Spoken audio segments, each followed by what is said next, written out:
Rape ni Uncle. Yan, shout out ni Uncle. Wala na, ughan ang kalabaw ni Uncle. Ughan ang ugis ni Uncle. Rape guys, rape.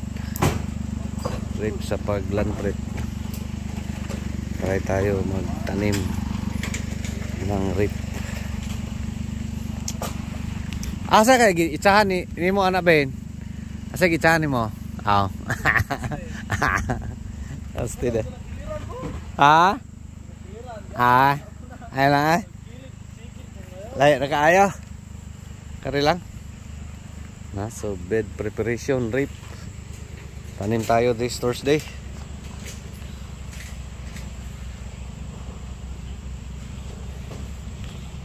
Ay, thank you Lord.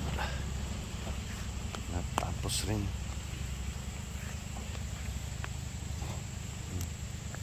Bed preparation na habol oras. So kalabaw tayo kasi di kaya ng oras natin mag-tractor.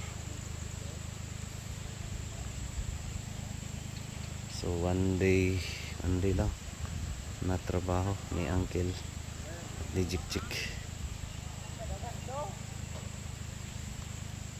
Hindi lang to guys.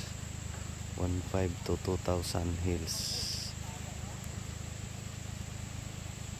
Nay sobra timo dito binsa. Timo na nila. Mana? Ah.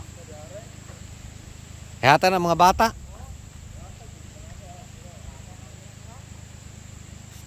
No, so yun lang, beds, kalabaw beds.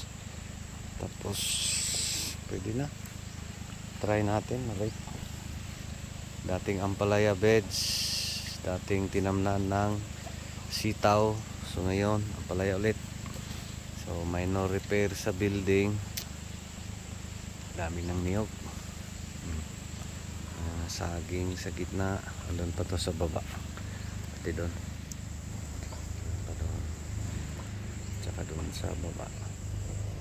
May another blocks pa doon. Tapos ulan. Mahinang ulan. Kasi dito pag bukas pa na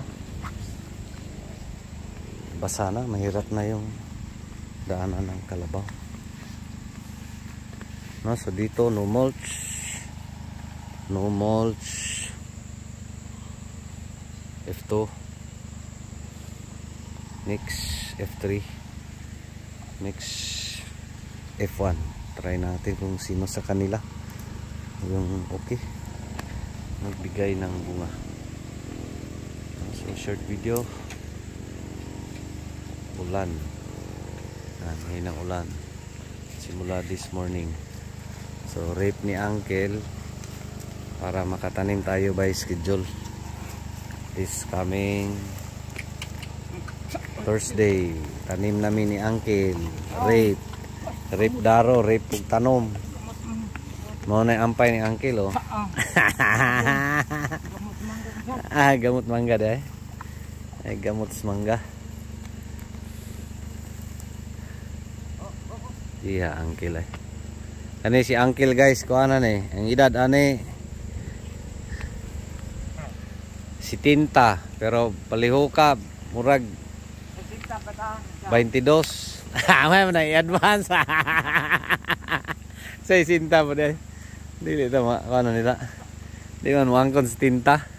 Say sinta po deh. Tunga lang guro na do.